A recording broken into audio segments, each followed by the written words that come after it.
안녕하십니까. 이주영 법무사입니다. 개인회생은 채무자가 법원에 개인회생 신청서를 제출하고 요건이 되면 인가결정이 되는 것입니다. 인가가 된 이후에 채무자가 절차를 종료하고 다시 재신청을 할 수 있는 것인지 물어오는 경우가 많이 있는데요. 개인회생은 취하라는 제도가 있지만 인가된 이후에는 취하가 불가능합니다. 다만 인가된 이후에 절차가 폐지가 되면 재신청이 가능한 경우가 있는데요. 이번 시간에는 개인회생 절차를 종료하고 재신청을 할 수가 있는지, 그 요건은 어떻게 되는지 알아보겠습니다.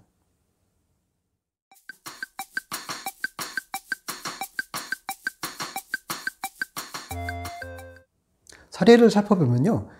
개인회생 인가결정이 되었고 변제를 하고 있는데 인가결정 직후에 급히 돈이 필요해서 추가로 대부업체로부터 대출을 받았습니다. 그 금액이 다소 많은 금액인데 지금 저희 수입으로는 금액이 커서 갚을 수 없는 상황입니다. 기존에 진행하던 개인회생을 종료시키고 이 채권자를 채권자 목록에 넣어서 다시 진행하고 싶습니다. 라고 상담에 오셨습니다. 개인회생 진행 중에 사건을 종료시키는 방법은 무엇이 있을까요?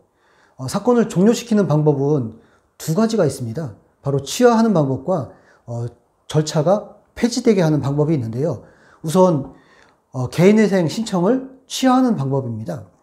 취하의 경우에는 다시 개시결정이 되기 전에 취하하는 방법과 개시결정 후에 취하하는 방법으로 나뉘게 되는데요. 개인회생은 신청 후에 법원 개시결정이 있기 전까지는 채무자가 임의로 취하를 할 수가 있습니다. 다만 중지나 금지명령을 받은 경우에는 법원의 허가가 있어야 되겠죠. 그러나 개시결정이 되면 취하를 할 수가 없습니다.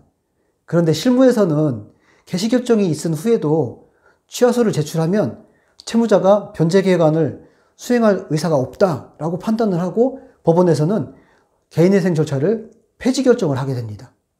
이 사례와 같이 인가결정 후에 절차를 종료하는 방법이 있는데요.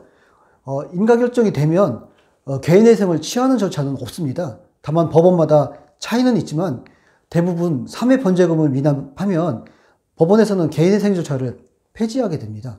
이렇게 폐지가 되면 불복하는 방법으로 즉시항고를 해서 절차를 속행시킬 수 있는 다양한 방법이 있는데요.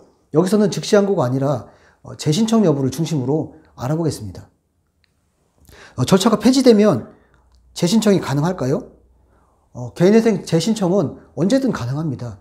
다만 처음 진행할 때보다 더욱 꼼꼼한 준비를 하셔야 절차 진행이 수월히 진행이 되기 때문에 반드시 실력 있는 전문가와 상담이 중요합니다. 재신청의 경우에는 특히 주의할 사항이나 법원에서 중점적으로 보는 사항은 무엇일까요? 재신청의 경우에는요, 법원에서는 개인회생을 악용한다라고 전제를 하고 그 절차에서 수반되는 중지나 금지명령의 효력을 통해서 부채 변제를 회피하려고 한다라고 보고 있습니다. 또 이에 따라서 채무자의 성실성이 의심을 받게 되는 것이죠. 그래서 재신청의 경우에는 금지명령이 기각이 되는 경우가 대부분이고요. 또 변제금도 기존 절차보다 상향될 여지가 충분히 있습니다. 나아가서 아무런 이유 없이 재신청을 했다는 판단을 하면 기각의 여지도 있는 것이죠. 따라서 재신청의 사유가 명백해야 하고 또 개인회생을 악용하는 것이 아니라는 것을 상세히 설명을 해야 됩니다. 저희 사무소에서는 위 사례에서 3회 미납으로 폐지가 된 이후에 재신청을 해 주었습니다. 신청인의 사유를 종합해보면 신청인의 경우에는 가족 질병으로 병원비가 많이 들어가게 되면서 부득이하게 다시 대출을 받은 사유가 있었기 때문에 이런 사유를 자세하게 소명을 해서 저희들은 금지명령까지 다시 받았던 사례입니다. 신청인의 개인회생은 아직 그 절차가 진행 중에 있기는 한데 변제 금액도 지난 신청과 크게 차이가 없이 변제 계획안을 저희들이 작성해서 제출해 주었습니다.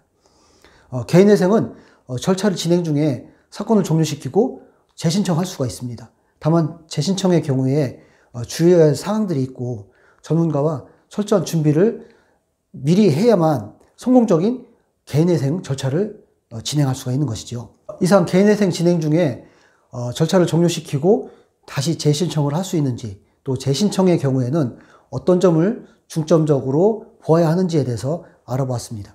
감사합니다.